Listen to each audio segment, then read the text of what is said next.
taga Bae, naging hermanan dito. Masasabi ko po, dito sa naging ginawa ko ngayong buong month ng May is mas naging makajos po at saka dati po kasi hindi po ako masyadong malapit dito sa simbahan. Ngayon po, para bang na-realize ko, kailangan mo rin palang hindi lang na naniniwala ka sa kanya.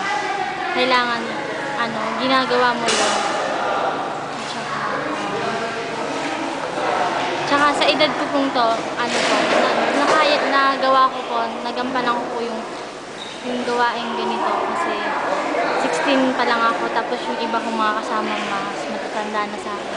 Hindi ko yung nakalain. Akala ko kaedad ko lang sila, pero ngayon, napatunayan kong kaya ko rin sumabay sa kanila kahit bata pa ako. Yun lang po.